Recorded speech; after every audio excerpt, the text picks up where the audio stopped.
মাত্র 1 মিনিট সুখের আশায় এই ছেলেটা মেয়েটার আজকে এই করুণ পরিণতি, যা সবাইকে কাঁদিয়েছে, সবার মনের ভিতর একটা ভয় সৃষ্টি করেছে। সম্প্রতি এই ভিডিওটা সোশ্যাল মিডিয়াতে প্রচুর পরিমাণে ভাইরাল হয়েছে, সেটা আপনারা অলরেডি অনেকেই দেখেছেন, যেখানে দেখা যাচ্ছে একটা পুরুষ এবং একটা নারী অলৌকিক ক্ষমতার জোরে জোড়া লেগে গিয়েছে। হাজার চেষ্টা করেও তাদেরকে আলাদা করতে পারেনি। কি ঘটেছিল এই নারী পুরুষের সাথে, সম্পূর্ণ কাহিনীটা জানতে হলে ভিডিওটা ধৈর্য সহকারে দেখতে হবে বন্ধুরা।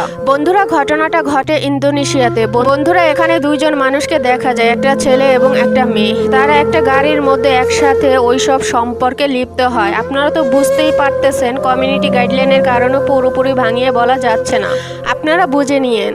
একটা ছেলে একটা মেয়ে গাড়ির মধ্যে খারাপ কাজে লিপ্ত হয়। পরবর্তীতে তাদের কাজ যখন শেষ হয়ে যায়, একে অপরের কাছ থেকে যখন উঠে যাবে বা আলাদা হতে যাবে, তখনই তারা আর উঠতে পারতেছে না। কোনো এক অলৌকিক শক্তির কারণে তাদের শরীর জোড়া লেগে যায়, তাদের আলাদা করা সম্ভব হয় না। কোনোভাবেই দুজন দুজনের কাছ থেকে আলাদা হতে পারতেছে না। পরবর্তীতে যখন এই বিষয়টা আশেপাশের লোকজন জেনে ফেলে, তখন তাদের ফ্যামিলির লোকজনদের খবর দেওয়া হয়। তারপরে তারা বিভিন্ন কবিরাজ নিয়ে তাদের বাসায় নিয়ে যায়। কবিরাজ অনেক চেষ্টা করে তাদেরকে আলাদা করার জন্য, কিন্তু কোনোভাবেই তারা সফল হতে পারতেছে না। পরবর্তীতে হুজুর কবিরাজের পরামর্শে তাদেরকে মেডিকেলে ভর্তি করানো হয়। সেখানে কর্মরত ডাক্তারেরা তাদেরকে মৃত বলে ঘোষণা করে। এই রকমের একটা ভিডিও সোশ্যাল মিডিয়াতে প্রচুর পরিমাণে ভাইরাল হয়েছে। এটা একটা রিয়েলিস্টিক মনে হয়েছে সবার কাছে, সবাই মনে করেছে এটা সত্যি। কোটি কোটি মানুষ এটা দেখেছে এবং তারা এই ঘটনাটি পুরোপুরি সত্যিভাবে মেনে নিয়েছে।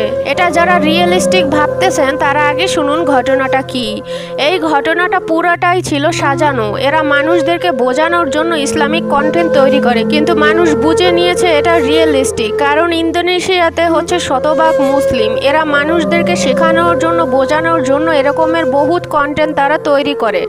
প্রত্যেকটা দেশে বিভিন্ন ধরনের মানুষ বিভিন্ন ধরনের অসামাজিক কাজে লিপ্ত হয়, সেই রকমেরই একটা নমুনা তুলে ধরা হয়েছিল এই ভিডিওতে।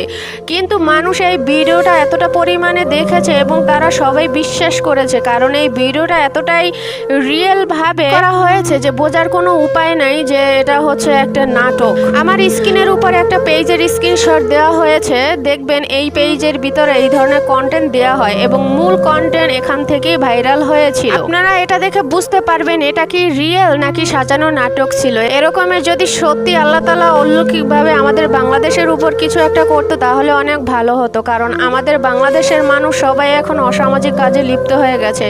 প্রত্যেকটা দিন ফেসবুকে ঢুকলে খবরে বিভিন্ন ধরনের অসামাজিক কার্যকলাপ দেখলে কলিজাটা কেঁপে ওঠে। মানুষ কত অসামাজিক কাজে লিপ্ত হচ্ছে শুধু টাকার জন্য, শারীরিক সুখের জন্য, পরপরের চিন্তা করে না। এরকমের আল্লাহ তাআলার কুদরত যদি আমাদের বাংলাদেশের উপরে পড়তো, তাহলে হয়তো ভালো হতো। তো আশা করি বন্ধুরা আপনাদের ভিডিওটা ভালো লেগেছে। ভিডিওটা ভালো লাগলে অন্যকে দেখার সুযোগ করে দিবেন। অসংখ্য ধন্যবাদ এতক্ষণ সবাই আমার সাথে থাকার জন্য।